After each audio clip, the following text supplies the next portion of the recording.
Hoje eu quero conversar com vocês sobre um livro da Bíblia, um livro poético, mas um livro complexo, que tem uma mensagem extremamente oportuna para o meu e para o seu coração.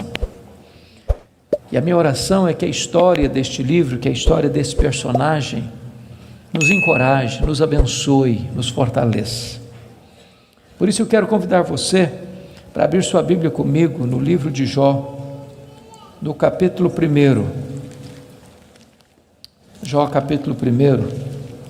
Nós vamos ler dos versos 6 a 12. Jó, capítulo 1, 6 a 12. Está escrito: num dia em que os filhos de Deus vieram apresentar-se perante o Senhor, veio também Satanás entre eles. Então perguntou o Senhor a Satanás: de onde vens? Satanás respondeu ao Senhor e disse: de rodear a terra e passear por ela. Perguntou ainda o Senhor a Satanás: observaste o meu servo Jó? Porque ninguém é na terra semelhante a ele, o homem íntegro e reto, temente a Deus e que se desvia do mal. Então respondeu Satanás ao Senhor: porventura Jó debalde ou inutilmente teme a Deus? Acaso não cercaste com sebe a ele, a sua casa e a tudo quanto tem? A obra de suas mãos abençoaste, os seus bens se multiplicaram na terra. Estende, porém, a tua mão e toca-lhe em tudo quanto tem, e verás se não blasfema contra ti na tua face. Disse o Senhor a Satanás: eis que tudo quanto ele tem está em teu poder, somente contra ele não estendas a tua mão. E Satanás saiu da presença do Senhor. Agora capítulo 2, versos de 1 a 6. Num dia em que os filhos de Deus vieram apresentar-se perante o Senhor, veio também Satanás entre eles apresentar-se perante o Senhor. Então o Senhor disse a Satanás: de onde vens? Respondeu Satanás ao Senhor e disse: de rodear a terra e passear por ela. Perguntou o Senhor a Satanás: observaste o meu servo Jó? Porque ninguém é na terra semelhante a ele, homem íntegro e reto, temente a Deus e que se desvia do mal. Ele conserva a sua integridade, embora me incitasses contra ele para o consumir sem causa. Então Satanás respondeu ao Senhor: pele por pele, tudo que o homem tem dará pela sua vida. Estende, porém, a tua mão e toca-lhe nos ossos e na carne, e verás se não blasfema contra ti na tua face. Disse o Senhor a Satanás: eis que ele está em teu poder, mas poupa-lhe a vida.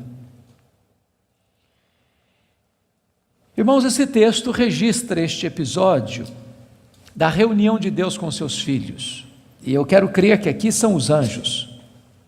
Eu quero crer que esta reunião aconteceu nas regiões celestes. E a Bíblia não nos dá muitos detalhes, mas nos informa que Satanás apareceu por lá. E é curioso que quem provoca a conversa é Deus, perguntando para Satanás: de onde vens? Satanás responde: de rodear a terra e passear por ela. Satanás é uma espécie de turista inveterado. Ele está por aí, está de olho, está antenado, está procurando uma brecha, está procurando alguém para devorar. E Deus cutuca de novo perguntando assim: observaste o meu servo Jó? E Deus dá o currículo de Jó. Não tem ninguém na terra semelhante a ele. Em outras palavras, é o homem mais piedoso dessa geração. Homem íntegro. Íntegro é aquilo que você é com a porta do quarto trancada sem ninguém observando. Homem reto. Reto é aquilo que você é em público e todo mundo está vendo.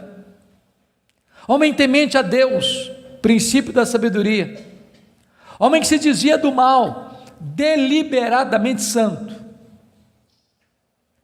Satanás poderia ter respondido assim: bom, esse eu não conheço ainda não, ando meio ocupado, tenho outras prioridades, quem sabe um dia eu dou uma olhada nele. Mas não foi a resposta de Satanás. Satanás respondeu assim: mas também puderas, desse jeito aí qualquer um te adora. Tu tens abençoado a vida deste homem, tu tens cercado a casa deste homem com uma grande muralha de proteção, os bens deste homem multiplicam na terra, tudo que esse cara bota a mão vira dinheiro. Desse jeito aí qualquer um te adora. E Satanás insinua duas coisas aqui. Primeiro, ele insinua que Deus precisa subornar as pessoas com bênçãos para receber delas adoração. Satanás insinua que ninguém adora a Deus por quem Deus é, apenas por aquilo que Deus dá. Satanás insinua que as pessoas só se aproximam de Deus por causa das bênçãos de Deus e não por causa do caráter de Deus. Satanás insinua mais. Ele insinua que Jó não é honesto quando adora a Deus. Ele insinua que Jó descobriu que religião é uma grande sacada, que esse negócio de religião dá lucro, que o vetor que move Jó em direção a Deus é o lucro. Mas se Deus tirar de Jó o que o próprio Deus deu para Jó, esse Jó blasfema, em vez de adorar. A grande pergunta é: o que é que um homem tem? Um homem tem família, um homem tem bens. Satanás diz para Deus: toca no que ele tem, e verás se não blasfema contra ti na tua face. Satanás levanta aqui duas teses. A primeira delas: ninguém ama mais a Deus do que o dinheiro. Segunda tese: ninguém ama mais a Deus do que a família. Sem que Jó soubesse, Deus constitui Jó em seu advogado na terra e coloca nas mãos de Jó a defesa da sua reputação e diz para Satanás: pode tocar no que ele tem, só não podes tocar na sua vida. Em outras palavras, Satanás é um ser limitado e limitado por Deus. Ele só pode ir até onde Deus o permite ir e nem 1 centímetro a mais. Nas palavras de Martinho Lutero, Satanás é um cachorro na coleira de Deus. Ele só pode ir até onde a coleira o permite ir e nem 1 centímetro a mais. O nosso Deus manda no céu, o nosso Deus manda na terra, o nosso Deus manda no inferno. Ele manda nos anjos, ele manda nos homens, ele manda nos demônios. Agora, com a permissão de Deus, obviamente, Satanás sai dali para fazer um verdadeiro terremoto na vida financeira de Jó. Confira comigo, capítulo 1, versículo 3, quão rico era esse homem. Na parte final do verso 3, somos informados de que este homem era o maior de todos os do Oriente. Sabe o que significa isso? Ele era o homem mais rico da sua geração. Já fomos informados que ele era o mais piedoso. Agora somos informados que ele é o mais rico. E aqui cai um mito. O mito de que um homem rico não pode ser piedoso. Não é verdade isso. É possível ser rico e o mais rico, e é possível esse rico ser piedoso e o mais piedoso. O problema não é ter dinheiro, o problema é o dinheiro nos ter. O problema não é ter dinheiro no bolso, o problema é entronizar dinheiro no coração. O problema não é o dinheiro, o problema é o amor do dinheiro. Agora notem vocês que no capítulo 1, versículo 15, 16 e 17, Satanás vai usar 3 elementos para levar Jó à falência: os sabeus, o fogo e os caldeus. E não foi numa semana, num mês, num ano, numa década. Foi num único dia que o homem mais rico da sua geração entra em colapso financeiro, vai à falência. Ora, você e eu conhecemos gente que por muito menos blasfema contra Deus, por muito menos levanta os punhos contra os céus, por muito menos dá um tiro na cabeça. A pergunta é: será que a tese de Satanás era verdadeira? Será que ninguém ama mais a Deus do que o dinheiro? Será que Jó blasfemaria contra Deus? A resposta está no versículo 21 do capítulo 1. Quando Jó recebe a notícia de que ele está falido, ele diz assim: nu saí do ventre da minha mãe, nu eu voltarei. Sabe o que ele está dizendo? Eu não trouxe nada para o mundo, eu não vou levar nada do mundo, portanto o que eu ganhei entre o berço e a sepultura não é a razão da minha vida. Ele derrota a primeira tese de Satanás, ele prova que ele ama mais a Deus que o dinheiro, ele prova que ele serve a Deus, não por aquilo que Deus dá, mas por quem Deus é. Mas agora vem a segunda tese. Ninguém ama mais a Deus do que a família. Vocês concordam comigo certamente, e quem tem mais de 2 filhos aqui, sabem disso, ou 2 filhos, a partir de 2 filhos, os filhos não são naturalmente unidos, não são. Quando você vê uma família unida, os filhos unidos, pode saber, por trás tem um pai, tem uma mãe que acompanha, que orienta, que aconselha, que intercede, que exorta, que costura essa unidade. Agora, quando tem dinheiro é mais complicado ainda, porque dinheiro não tem liga, dinheiro não tem amálgama. Se você perceber no capítulo 1, versículo 2, Jó tinha 7 filhos e 3 filhas.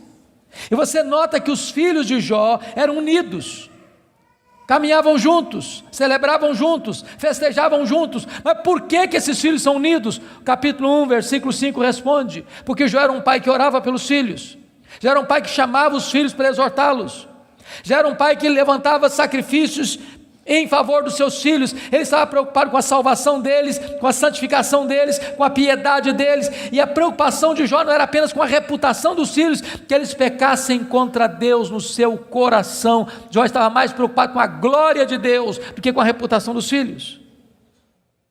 Mas agora, com a permissão de Deus, não foi um dia, uma semana depois, um mês depois, um ano depois, nem uma década depois, foi no mesmo dia da tragédia financeira, que Jó recebe o mais amargo recado: seus 10 filhos morreram num único acidente. Agora pense comigo, o que é um homem, o que é um pai, o que é uma mãe, levar para o cemitério todos os seus filhos num único dia. Como é que ele volta de lá? Como é que ele recomeça a vida? Como é que ele se ergue do luto? Como é que ele escreve dali para frente o seu futuro? Será que Jó blasfemaria contra Deus? Será que de fato ninguém ama mais a Deus do que a família? Será que a tese de Satanás era verdadeira? A resposta está no capítulo 1, versículo 20. Quando Jó recebe a notícia dessa tragédia, diz a Bíblia que ele rasga o seu manto, que ele raspa a cabeça, que ele se prostra, que ele adora, e ele diz: o Senhor Deus deu, o Senhor Deus tomou, bendito seja o nome do Senhor. Ele derrota aqui a segunda tese de Satanás. Ele prova que ele ama mais a Deus do que a família. Ele prova que ele serve a Deus não pela bênção de Deus, mas pelo caráter de Deus, não por aquilo que Deus dá, mas por quem Deus é. Mas aí vem o capítulo 2. E no capítulo 2, mais uma vez os filhos de Deus se reúnem. Eu quero crer que os anjos, eu quero crer que nas regiões celestes. E mais uma vez Satanás aparece por lá. E é curioso que Deus é quem provoca a conversa de novo, perguntando para ele: de onde vens? Satanás responde: de rodear a terra e passear por ela. Sabe o que ele está dizendo? Não mudei minha agenda, estou fazendo o que eu sempre fiz, eu estou por aí, eu estou de olho, estou antenado, estou vivo e ativo no planeta Terra, estou procurando uma brecha, estou procurando alguém para devorar. E Deus cutuca outra vez, perguntando assim: observaste o meu servo Jó? E Deus dá o currículo de Jó sem alterar uma vírgula: não tem ninguém na terra semelhante a ele, homem íntegro, reto, temente a Deus, que se desvia do mal. Me incitasses contra ele sem causa para o destruir, mas ele permanece íntegro. Sabe o que Deus está dizendo? Satanás, suas teses são mentirosas, suas teses são falsas. Jó provou que me ama mais do que o dinheiro, mais do que a família. Jó provou que me ama não por aquilo que eu dou para ele, mas por quem eu sou. Aí Satanás levanta a terceira tese: pele por pele, e tudo que o homem tem dará pela sua vida. Toca-lhe nos ossos, toca-lhe na carne, e verás se não blasfema contra ti na tua face. A terceira tese de Satanás é essa: ninguém ama mais a Deus do que a si mesmo. Sem que Jó soubesse, Deus constitui Jó em seu advogado na terra, e coloca nas mãos de Jó a defesa da sua reputação, e diz para Satanás: pode tocar nos ossos dele, pode tocar na carne dele, só não podes tirar a vida dele. Satanás é um ser limitado e limitado por Deus. Ele só pode ir até onde Deus o permite ir e nem um centímetro a mais. Mas com a permissão de Deus, Satanás sai dali para colocar uma doença maligna em Jó, ferida do alto da cabeça à planta dos pés. E eu imagino essa cena. Jó está falido, Jó está enlutado, e agora o seu corpo começa a ficar chagado. Feridas vão arrebentando por todo o seu corpo. Seu corpo fica cheio de pus, sua pele vai ficando necrosada, ele vai ficando mal cheiroso, ele é uma chaga viva, ele é um aborto vivo. E diz a Bíblia que outras bolhas vão se formando, e ele precisa pegar um caco, talvez de telha, para raspar sua pele necrosada. Bolhas vão se formando e se formando, e ele tem que morder nessas bolhas para tentar aliviar a sua dor. Ele não consegue comer, ele não consegue dormir, a dor não dá pausa, não dá trégua, e ele vai ficando magro, magérrimo, macérrimo, encarquilhado, de couro furado pelas costelas em ponta, no auge da sua dor, do seu desespero.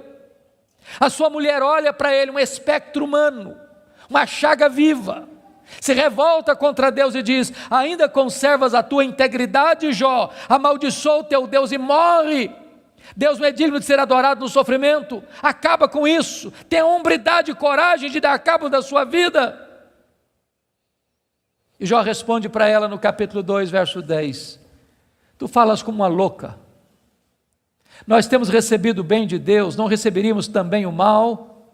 Em tudo isso, diz o texto, Jó não pecou contra Deus com os seus lábios. Ele derrota aqui a terceira tese de Satanás. Ele provou que amava mais a Deus do que a si mesmo.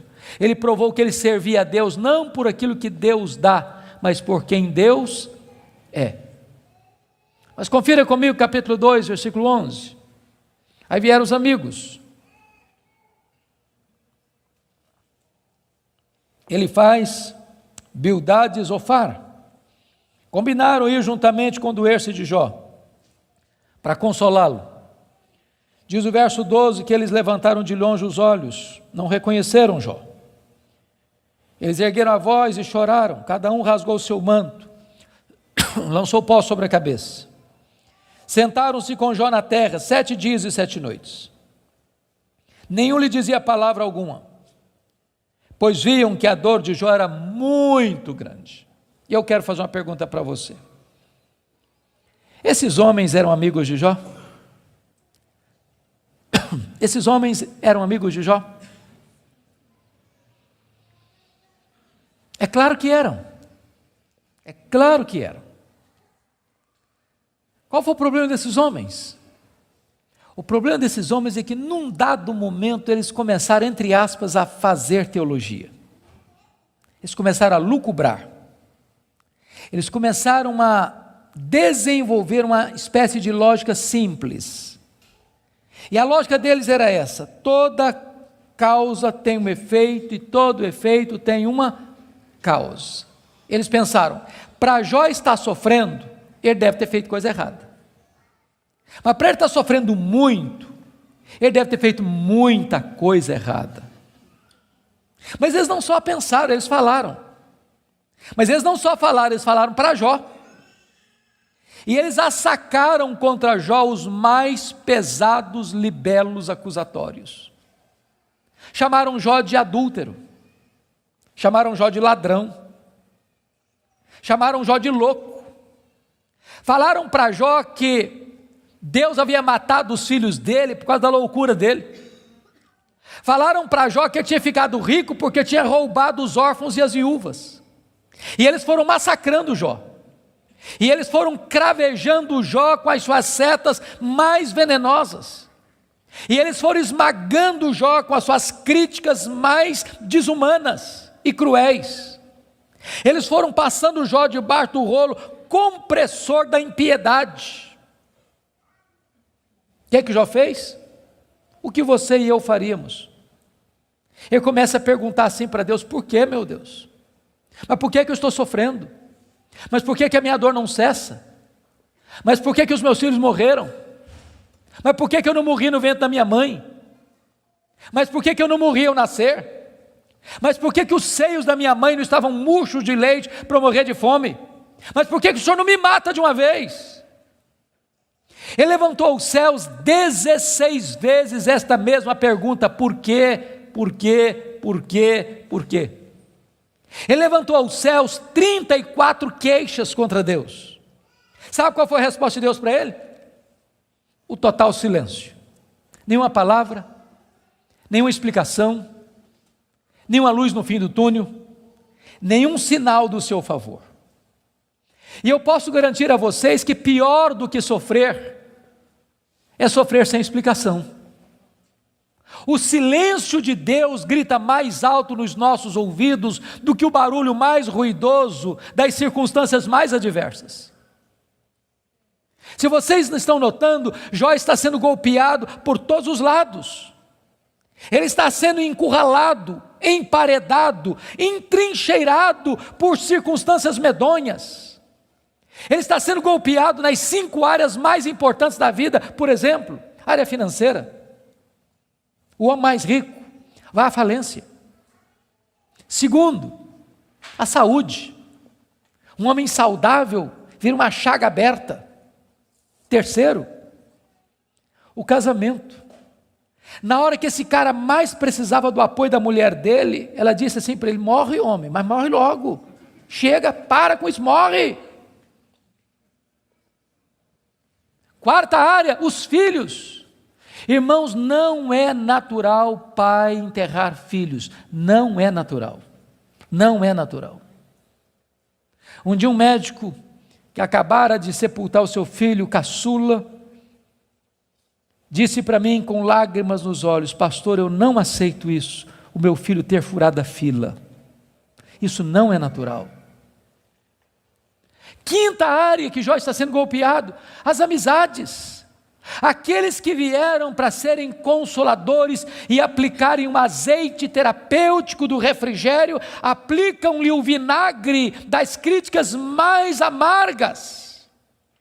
Esse homem está sendo golpeado por todos os lados. Esse homem, na verdade, está no fundo de um poço. Não tem mais nada para perder. Mas quando você está no fundo de um poço, só tem uma direção para olhar: é para cima. É para o alto, é para Deus. E quando ele olhou para cima, ele arranca do peito um brado de esperança e diz assim: mas uma coisa eu sei, é que o meu Redentor vive, e por fim revestir este meu corpo de pele, eu verei o meu Redentor. Quando ele dá esse brado de esperança, daqui a pouco Deus rompe o silêncio, e Deus começa a falar com ele. Mas quando Deus rompe o silêncio, Deus não responde nenhuma das 16 perguntas de Jó. Quando Deus rompe o silêncio, Deus não responde nenhuma das 34 queixas de Jó. Quando Deus rompe o silêncio, Deus faz 70 perguntas para Jó. Todas perguntas retóricas, todas perguntas que não têm uma resposta. Deus pergunta para Jó assim: ô Jó, onde você estava quando eu lançava os fundamentos da terra? Ô Jó, onde você estava quando eu espalhava as estrelas no firmamento? Ô Jó, onde você estava quando eu cercava as águas do mar para elas não invadirem a terra? Ô Jó, me explica aí, onde fica o reservatório do vento? Me explica, Jó, como é que eu formo a geada? E Deus foi abrindo as comportas dos céus e despejando em catadupas torrentes caudalosas do seu conhecimento, da sua majestade, da sua soberania sobre Jó. E Jó, ao ser esmagado por esta gloriosa revelação de Deus, ele foi se encolhendo, ele foi se encolhendo, ele foi se encolhendo, ele foi se encolhendo, para descobrir as 5 verdades mais sublimes da sua vida, que mudaram a sua história. Verdades essas que, espero em Deus, impactem nesta noite o seu e o meu coração. Que verdades são essas? Vá comigo, por favor, para o capítulo 42 deste mesmo livro.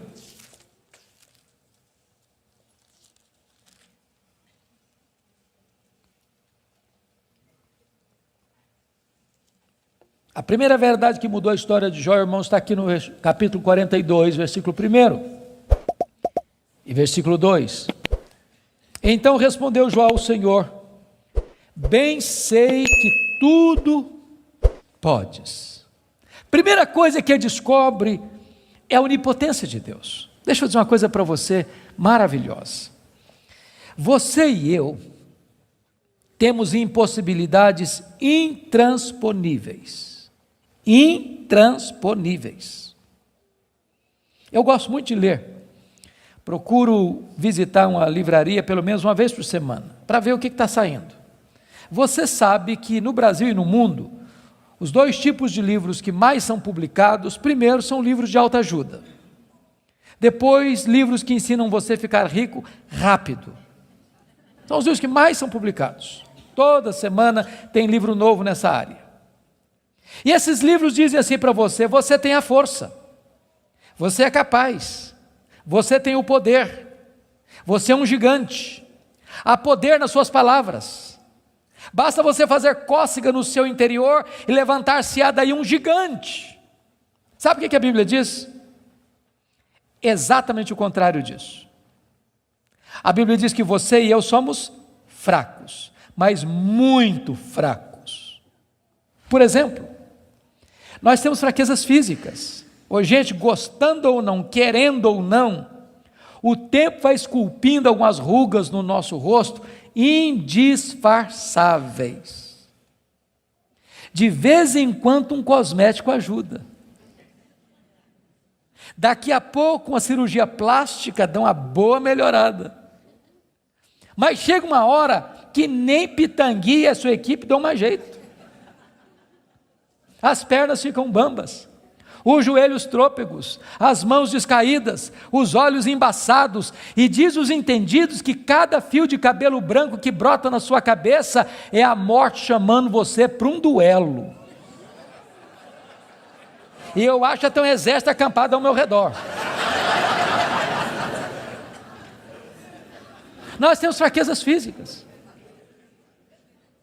Nós temos fraquezas emocionais, irmãos. Quantas vezes você e eu, nas noites mais tenebrosas da nossa alma, já gememos, já choramos, desesperados, dizendo: meu Deus, eu não aguento mais, eu não aguento mais. Temos fraquezas emocionais. Nós temos fraquezas morais. Quantas vezes você já orou a Deus com sinceridade de coração, dizendo: Deus, eu não quero mais cometer esse erro, Deus, eu não quero mais transgredir e cair nesse mesmo pecado, Deus, eu não quero mais reincidir nesse erro, e daqui a pouco você se flagra cometendo o mesmo erro, o mesmo pecado. Não é porque faltou para você sinceridade, não, faltou para você poder. Temos fraquezas morais. Nós temos fraquezas espirituais. Nós somos um ser ambíguo, nós somos um ser contraditório, nós somos um ser paradoxal. Há uma esquizofrenia enfiada dentro de nós. O bem que nós queremos fazer, nós não o fazemos. O mal que não queremos, esse praticamos. Somos fracos. Mas é tão bom você saber que o seu Deus tudo pode. Não há impossíveis para Ele, não há doença incurável para Ele, não há vida irrecuperável para Ele, não há casamento sem solução para Ele, não há causa perdida para Ele. Ele pode tudo quanto Ele quer. Ele é o todo-poderoso Deus. A grande pergunta, portanto, é esta: quem é o seu Deus? Quão grande é o seu Deus? Quão majestoso é o seu Deus? A W. Tozer, um dos mais importantes escritores do século passado, ele diz que o maior problema da igreja é que ela passa a maior parte do tempo tomando o seu próprio pulso e olhando para o seu próprio umbigo, quando na verdade o nosso principal propósito deveria ser de conhecer a Deus, porque Daniel 11:32 diz que aquele que conhece a Deus é um povo forte e ativo. Quem é o seu Deus? Quão grande é o seu Deus? Quão majestoso é o seu Deus? Quando o profeta Isaías estava escrevendo o seu livro, e agora nós sabemos no capítulo 40, ele diz que o meu Deus, diz Isaías, é aquele que mede as águas na concha da sua mão. Pense comigo no Pacífico, no Atlântico, no Índico, no Mediterrâneo, nos rios, nos mares. Deus mede as águas na concha da sua mão. Vá ao Atlântico, tente esvaziá-lo com um baldinho, veja quanto tempo você vai levar. Diz, o meu Deus é aquele que pesa o pó das montanhas em balança de precisão, como se estivesse pesando partículas de ouro. Ele diz, o meu Deus, ele mede os céus a palmos. Ele diz, o meu Deus espalha as estrelas no firmamento, e por ser forte em força e grande em poder, quando as chama, nenhuma delas vem a faltar. Agora pergunte para um astrônomo, qual é o tamanho desse universo que Deus mediu a palmos? Sabe qual é a resposta dele? Eu não sei. Mas você sabe. Você sabe. Você sabe que o universo não é infinito, porque a infinitude é um atributo exclusivo de Deus. Mas os astrônomos afirmam que o nosso universo tem mais de 93 bilhões de anos-luz de diâmetro. O que significa isso? Significa que se você pudesse voar à velocidade da luz, 300 mil quilômetros por segundo, nessa velocidade você demoraria mais de 93 bilhões de anos para ir de uma extremidade à outra do universo. Pois Deus criou tudo isso, Ele é maior do que tudo isso, Ele é seu Pai, e Ele está dizendo, Ele tudo pode. Pergunte a um astrônomo quantas estrelas existem. Sabe qual é a resposta dele? Eu não sei. Mas eles afirmam categórica e insofismavelmente que há mais estrelas no universo do que grãos de areia em todas as praias e desertos do nosso planeta. Vá um dia à praia, encha a concha da sua mão de areia, leve para casa, bote numa tábua de vidro e conte quantos grãos de areia você consegue colocar na concha da sua mão. Há mais grãos de areia, há mais estrelas no firmamento que todos os grãos de areia de todas as praias e desertos do nosso planeta.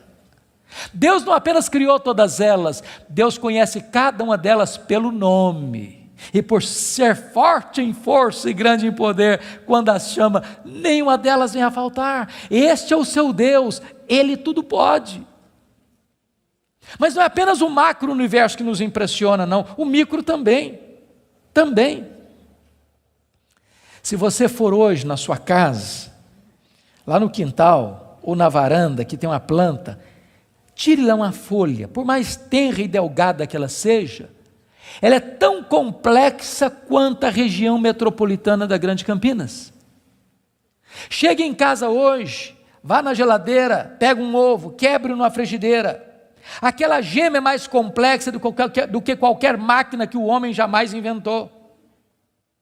Dr. John Wilson, que é uma das maiores autoridades em oftalmologia no mundo, disse que há em cada um dos nossos olhos em torno de 2 milhões de fios duplos encapados, e se não for assim haveria um curto-circuito e nós ficaríamos cegos. Dr. Marshall Nirenberg, prêmio Nobel de Biologia, fez uma das mais fantásticas descobertas no século passado. Ele descobriu que nós somos um ser programado geneticamente. Ele descobriu que nós somos um ser computadorizadamente, geneticamente. Ele descobriu que você e eu temos em torno de 60 trilhões de células vivas no nosso corpo. Ele descobriu que em cada uma dessas células nós temos 1,70 m de fita DNA, onde estão gravados e computadorizados todos os nossos dados genéticos, a cor dos nossos olhos, a cor da nossa pele, o nosso temperamento. Se você espichar a fita DNA do seu corpo, você tem 102 trilhões de metros de fita DNA, você tem 102 bilhões de quilômetros de fita DNA no seu corpo. Daria para dar diversas voltas no sistema planetário. Dr. Lowy vai dizer que códigos de vida não se originam espontaneamente. Códigos de vida não se originam de uma explosão de milhões, de uma explosão, a mega explosão cósmica. Códigos de vida não se originam de uma evolução de milhões e milhões de anos. Códigos de vida foram plantados em você pelo Deus Todo-Poderoso, Criador dos céus e da terra. Ele tudo pode. Deixa eu ilustrar isso para você. Um pai caminhava pela rua com seu filho de 4 anos. Eu acho que todos vocês concordam comigo que as crianças parece que fizeram um curso de pós-doutorado em perguntas difíceis. Eu não conheço ninguém que faz pergunta mais complicada do que criança. E o menino voltou para o pai e perguntou assim: papai, qual é o tamanho de Deus? E o pai engasgou, porque não tinha uma resposta pronta para um menino de 4 anos. Permaneceu em silêncio, continuou caminhando. Daqui a pouquinho o pai escuta o ronco das turbinas de um avião supersônico lá nas alturas excelsas e diz: filho, olha para cima. O menino olhou: está vendo aquele avião, filho? Estou vendo, papai, estou vendo. Qual é o tamanho daquele avião, filho? Ah, papai, muito pequeno, estava muito longe. O pai pegou o menino pelo braço, levou no aeroporto. Lá tinha um jumbão de mais de 400 passageiros estacionado. O pai chegou bem próximo e disse: filho, está vendo esse avião? Estou, papai, estou vendo. Qual é o tamanho desse avião, meu filho? Ih, papai, mas grande, muito grande. O pai disse: filho, Deus é do mesmo jeito. Quando você está longe de Deus, meu filho, Deus parece pequeno para você. Aí seus problemas ficam enormes. Mas quando você está perto de Deus, meu filho, Deus é grande para você. Aí os seus problemas ficam pequenos. Agora eu sei que tudo podes. A segunda verdade que mudou a vida de Jó está aí no versículo 2. E nenhum dos teus planos pode ser frustrado. Irmãos, não tem acaso, não tem sorte, não tem azar, não tem determinismo, não tem feitiço, não tem esse negócio de olho gordo. Você não precisa ter medo de sexta-feira 13. Você sabe que a mão de Deus dirige o seu destino. Nem um fio de cabelo da sua cabeça pode ser tocado sem que Deus saiba, sem que Deus permita, sem que Deus tenha um propósito. Quando você entende que Deus governa o universo, que Deus governa até uma folha que cai no outono, que nenhum pássaro, nenhum pardal pode cair ao chão sem que Deus saiba e permita, você vai entender que você não é uma lasca de lenha jogada no mar da vida, empurrado de um lado para o outro ao sabor das circunstâncias. A sua vida está nas mãos daquele que está assentado na sala de comando do universo. Ele está no controle. Não há acaso, não há azar, ele dirige o seu destino. Você pode dizer como Paulo: sabemos que todas as coisas cooperam para o bem daqueles que amam a Deus, daqueles que são chamados segundo o seu propósito. A terceira verdade que mudou a vida de Jó está aí no versículo 3, confira comigo. Ele diz assim: na verdade eu falei do que eu não entendia, coisas maravilhosas demais para mim. Ele reconhece a limitação do seu conhecimento, mas para você entender isso aqui, eu lhe daria um conselho, se é que posso. Tira um sábado, tira um feriado, dá uma lida em Jó numa sentada só, você vai descobrir coisa maravilhosa. Você vai descobrir que Jó, ao longo do livro, fez 3 coisas. Ele perguntou, ele se queixou e ele se defendeu. 3 coisas que ele fez. E você sabe disso, quando ele está machucado, quando ele está ferido, quando a gente está se sentindo injustiçado, sabe o que a gente faz? A gente fala, se defende, e às vezes quando a gente está sofrido demais, machucado demais, doído demais, a gente fala muita coisa sem entender. Quando Deus despeja a glória dele em cima de Jó, Jó bota a mão na boca e diz: meu Deus, quanta coisa que eu falei sem entender. Sabe o que eu aprendo com isso? Quando você encontrar alguém que parece sabichão demais, que sabe demais, que fica arrotando em cima de você conhecimento demais, você está perto de uma pessoa que sabe quase nada. Que quem sabe, sabe que não sabe. Quanto mais você sabe que você não sabe, porque o que você não sabe é muito mais do que o que você sabe. Portanto, quem sabe, não estufa o peito, não fica empavonado. Não dá para ficar na presença do Todo-Poderoso Deus com soberba, com altivez. com arrogância. Jó começa a entender que Deus é Deus e ele é homem. A quarta verdade que mudou a vida de Jó está no versículo 5, confira comigo. Ele reconhece o seu limitado conhecimento de Deus e diz assim: eu te conheci só de ouvir, mas agora os meus olhos te veem. Eu não sei se vocês entram em crise com esse versículo, eu entro. Sabe por que eu entro em crise com esse versículo? Porque eu não consigo conciliar 42:5 com 1:8. Lá no capítulo 1, versículo 8, Deus disse acerca dele: não tem ninguém na terra parecido com ele. Homem íntegro, reto, temente a Deus, que se desvia do mal. Aqui não é bajulação de um amigo rasgador de seda. Quem está falando isso acerca de Jó é Deus. É Deus quem está dizendo que esse cara é o homem mais piedoso da sua geração. E Deus não tem uma opinião a nosso respeito, Deus tem um diagnóstico. Agora, como é que esse homem que Deus diz que é o cara mais piedoso da sua geração, vem me fazer uma confissão dessa? Ah, Deus, eu te conheci só de ouvir, mas agora os meus olhos te veem. Parece contraditório. Mas para explicar isso, deixe-me fazer uma outra pergunta. Você conhece a Deus? Você conhece a Deus? Quanto você conhece? Quanto? Quanto você conhece a Deus? Deixa eu ilustrar. Havia um cidadão que nunca tinha visto o mar. Um dia ele fez uma viagem para o litoral e quando ele viu o mar, ele exclamou de toda a sua alma: agora eu conheço o mar. Aproxima-se dele um marujo, com a pele tostada de sol e sal, por viver nas procelas do mar, e disse assim: eu também conheço o mar.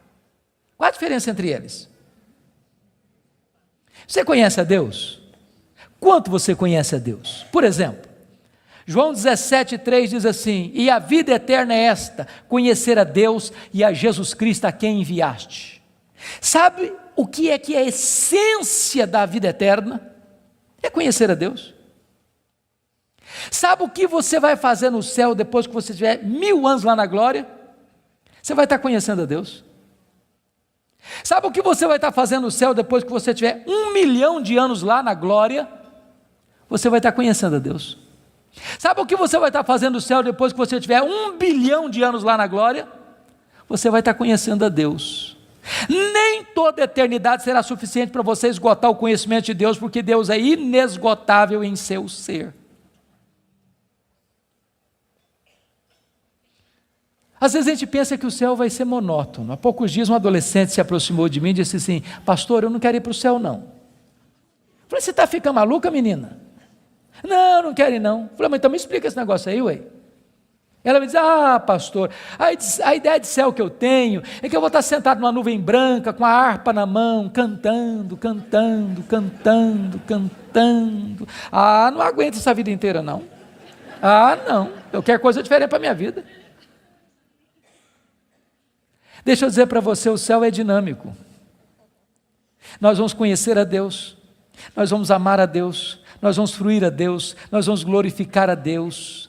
E se você não gosta de trabalhar, você está encrencado, porque nós vamos servir a Deus. Agora pense comigo nessa tese. Parece-me que foi Albert Einstein quem disse isso. Neste corpo nosso que fica cansado, velho, enrugado e caquético, a gente faz coisas tão lindas. E dizer que nós não usamos nem 10% do nosso potencial. Agora pense comigo um corpo 100% turbinado pela glória de Deus, imortal, incorruptível, poderoso, glorioso, espiritual, celestial, semelhante ao corpo da glória do Senhor Jesus. O que não vão poder fazer? Já pensou nisso? Por exemplo, quando Jesus ressuscitou com o corpo de glória, ele entrava numa casa com a porta fechada sem precisar abrir a porta. Quando Jesus ressuscitou com o seu corpo de glória, ele saía de Jerusalém, aparecia lá na Galileia, mais de 100 quilômetros, sem precisar percorrer o trecho. Quando Jesus ressuscitou com o corpo de glória, ele foi assunto aos céus, levado entre nuvens. Eu pergunto para você agora, com que velocidade Jesus voltou para o céu? Velocidade da luz? 300 mil quilômetros por segundo. Porque se Jesus voltou na velocidade da luz, 300 mil quilômetros por segundo, depois de 2000 anos, ele está logo ali na esquina ainda. Eu pergunto para você, com que velocidade um anjo vem do céu à terra? Com que velocidade? A Bíblia diz que lá no Getsemane, Jesus disse para Pedro assim: bota essa espada na bainha aí, se eu precisasse de ajuda eu rogaria ao Pai, ele me mandaria mais de 12 legiões de anjos. Quantos são 12 legiões de anjos? 72 mil anjos. Com que velocidade eles viriam? No estalar de dedos. O que significa isso? Significa que os anjos não estão sujeitos às mesmas leis que nos governam, de tempo, de espaço, de tamanho.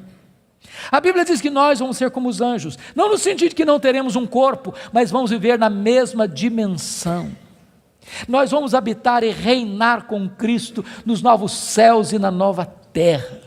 Vamos servir a Ele, vamos trabalhar para Ele, vamos glorificar a Ele, vamos conhecê-lo, e jamais chegará um dia na eternidade que a gente possa dizer assim: agora eu conheço tudo a respeito de Deus, não tem mais nada para conhecer, porque esse dia jamais chegará, porque Deus é inesgotável em seu ser. Agora eu entendo Jó, sabe o que Jó está dizendo? Deus, eu só estou arranhando a superfície, só arranhando a superfície, tem mais, tem muito mais, tem infinitamente mais. Agora eu entendo o profeta: conheçamos e prossigamos em conhecer o Senhor. Mas a última verdade que mudou a vida de Jó está no versículo 6, confira comigo. Ele diz assim: por isso eu me abomino e eu me arrependo no pó e na cinza. Ele reconheceu a enormidade do seu pecado. E aqui eu entro em crise de novo, porque essa confissão aqui cabe bem na boca de um ladrão, de um assassino, de um adúltero, de um corrupto, mas não cabe na boca do camarada que o próprio Deus diz que ele é o mais piedoso da sua geração. Eu me abomino e eu me arrependo no pó e na cinza. Como é que você vai entender isso? A grande questão aqui é a seguinte, irmãos: as pessoas que mais sofrem e lamentam os seus pecados não são as pessoas que mais pecam.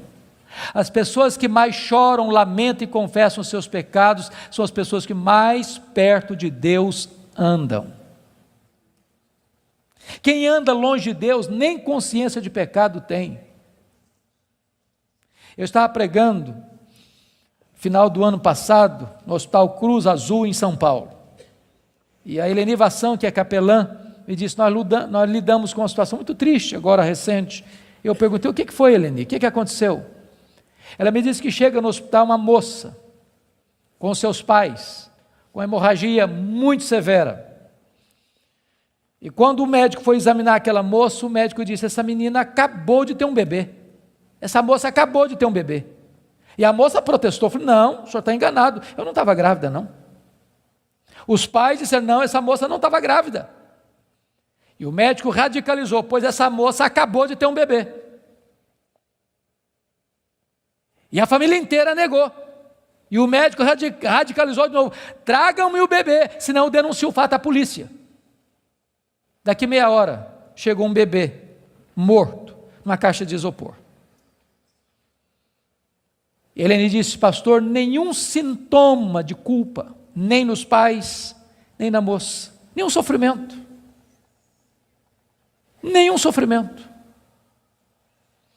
Há poucos dias em São Paulo eu vi um cidadão que recebeu 3 mil reais para matar uma outra pessoa, pistoleiro de aluguel. Ele nunca tinha visto aquele homem nunca tinha falado mal dele, nunca tinha feito mal para ele. Ele recebeu 3 mil reais, botou no bolso, foi lá, deu 5 tiros na pessoa, matou a pessoa, foi para casa, tomou um banho, jantou e dormiu. Nenhuma culpa. Mas quem anda na presença de Deus, aquele que é santo, santo, santo, não pode se aproximar dele sem dizer: ai de mim, Senhor, eu estou perdido. Não pode se aproximar dele sem dizer: Senhor, eu me abomino no pó e na cinza, eu me arrependo, porque na presença desse Deus até os serafins cobrem o rosto. Então preste bem atenção nisso. Se você encontrar um crente que toda hora que ele falar com você, ele é o herói, ele tem uma história para contar, onde ele está na frente, onde ele sabe mais, onde ele é mais piedoso, onde ele sempre está contando os seus feitos, os seus prodígios, e enaltecendo a si mesmo, e batendo palmas para si mesmo, pode ter certeza, você está perto de alguém que está longe de Deus. Porque é impossível estar na presença de Deus sem dizer: ai de mim, Senhor, ai de mim, Senhor, ai de mim, Senhor. Agora eu não sei se você já parou para perguntar por que Deus restaurou a sorte de Jó, versículo 10, quando ele orava para os seus amigos. Já perguntou isso? Por que Deus restaurou a sorte dele quando ele orava pelos seus amigos? Deixa eu fazer uma perguntinha para você. Alguém já falou mal de você alguma vez? Ou você é um cara tão espiritual que nunca ninguém falou mal de você? O que você sente quando alguém fala mal de você? Você fica feliz? Você dá pulos de alegria? O que vocês acham que Jó sentiu quando os amigos dele falaram assim: você é um ladrão, cara? Ô Jó, você é adúltero. Sabe por que você está rico assim, que você ficou rico, cara? Você roubou as viúvas, roubou os órfãos. Ô Jó, sabe por que você enterrou aqueles meninos? Você é louco. Deus pesou a mão sobre você, porque você é louco. Por isso que os meninos morreram. Além de enterrar os filhos, ainda recebe a culpa. O que vocês acham que Jó sentiu, irmãos? Sabe o que ele fez? Ele se defendeu. Mas quem se defende, sabe o que tem às vezes no coração? Dor, mágoa, ressentimento. Sabe o que Deus está falando para esse homem ser restaurado? Deus está dizendo: meu filho, saia desta arena da autodefesa e entre na brecha da intercessão. Porque enquanto você se defende e tem mágoa, mas você não consegue orar por alguém e ter mágoa desse alguém ao mesmo tempo. Quando você ora por alguém, a oração restaura você e restaura as pessoas pelas quais você ora. Enquanto Jó orava, Deus restaurou a sua sorte. Satanás tentou destruir as 5 áreas da vida de Jó, pois essas mesmas 5 áreas Deus restaurou uma a uma. Primeira área que Deus restaurou, confira comigo, versículo 16, foi a saúde dele. Ele passou a ter mais 140 anos. Viu os filhos dos filhos até a 3ª e 4ª geração. Eu acho que não ficou nem cicatriz, nem sequela. Eu quero dizer para você que Deus está aqui nesta noite, Ele é o mesmo Deus, e Ele pode curar. Ele é o Deus que cura. A segunda área que Deus restaurou, amados irmãos, foi a financeira. Confira o versículo 12. E é curioso que se você compara 1,3 com 42,12, ele recebeu tudo em dobro. Se já era o mais rico antes, agora ele é duplamente o mais rico. Eu quero dizer para você que Deus está aqui, Ele é o Deus da restituição. A terceira área que Deus restaurou foram os amigos. Confira comigo o versículo 8. E eu acho isso magnífico. Sabe por quê? Porque aqueles homens que cravejaram Jó com as suas críticas, Deus diz para eles assim: pois é, vocês lembram aquele cara que vocês criticaram? Vocês vão ter que ir nele. Vocês vão ter que ir lá nele, para ele orar por vocês. Vocês lembram? Vocês falaram dele? Pois é, aquele cara é mais justo que vocês. Sabe o que Deus está fazendo aqui? Honrando Jó. Honrando Jó.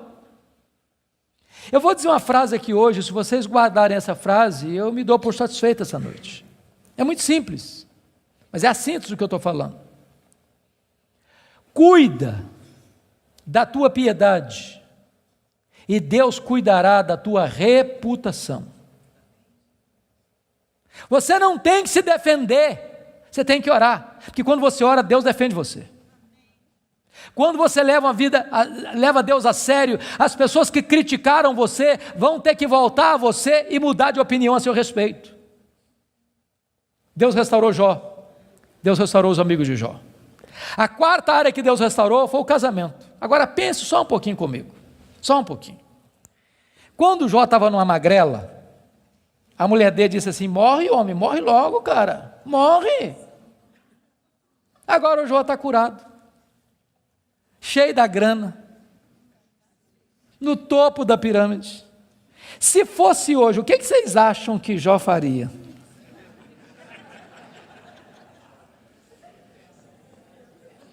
Eu acho que ele ia dizer assim: você queria que eu morresse, né? A fila andou, minha filha. Estou noutra. Irmãos queridos, Deus não faz a obra pela metade. Deus curou o coração da mulher dele, Deus curou o coração dele, Deus restaurou o casamento deles. Há poucos dias, chegou uma mulher para mim e disse assim: pastor, eu estou me divorciando. Eu tomei um susto, falei, mas divorciando? Falei, estou me divorciando. E eu perguntei, mas por quê? Ela olhou fundo nos meus olhos e disse: pastor, secou. Está claro? Vou para você botar a legenda. E eu falei: secou, filha? Secou. Falei, então tem esperança. Mas como tem esperança? Minha filha, você não leu na Bíblia lá que a vara seca de Arão floresceu? Pois Deus faz o que está seco florescer. Ela falou: pastor, o senhor está meio bruto, o senhor não me entende não, o senhor não compreende a minha linguagem, não, estou falando do senhor que morreu. Está claro agora? Morreu. Eu falei: morreu, filha? Morreu, sim, senhor. Falei, então tem esperança. Ué, você não já leu na Bíblia que Jesus ressuscita os mortos? Pois Jesus ressuscita esse sentimento que está morto aí, ué. Pastor, o senhor está ficando biruto, o senhor não está me entendendo não, eu estou falando para o senhor que acabou. Está claro agora, acabou. Falei: acabou, filha? Ué, então tem esperança. Ué, você não leu na Bíblia lá que Deus chama a existência as coisas que não existem? Deus pode chamar a existência o que não tem aí, ué. Você não vai divorciar essa semana não. Nós vamos orar uma semana. Daqui a semana você volta aqui. Passou uma semana, ela voltou. Falei: pastor, acabou. Acabou a vontade de divorciar. Deus está mudando meu coração, estou animado e nós vamos continuar juntos. Deixa eu dizer uma coisa para você: Deus está aqui. E Deus é o Deus que restaura casamentos quebrados. Finalmente, a última área que Deus restaurou, com os filhos. Capítulo 1, versículo 2, quantos filhos Jó tinha? 10 filhos. 42, 13, quantos filhos Jó vai ter agora? Quantos? Quantos? 10. Aí vocês dizem: bom, então não foi tudo em dobro. Porque se ele tinha 10 e Deus deu tudo em dobro, quanto é que devia ter agora? 20. Então não foi tudo em dobro. Como é que a gente entende isso? Deixa eu dizer uma coisa para você, querido. Quando uma ovelha morre, você perde uma ovelha. Mas quando um filho morre, você não perde um filho. Como aquele pai que voltava do cemitério, e o amigo disse: meus sentimentos, eu soube que o senhor perdeu o seu filho. Ele disse: não, eu não perdi meu filho. Você perde alguém quando você não sabe onde ele está. Eu sei onde está meu filho, eu sei com quem está meu filho está no céu, meu filho está com Jesus, eu não perdi o meu filho. Jó agora tem 10 filhos na terra, Jó agora tem 10 filhos no céu. Deus restaurou completamente.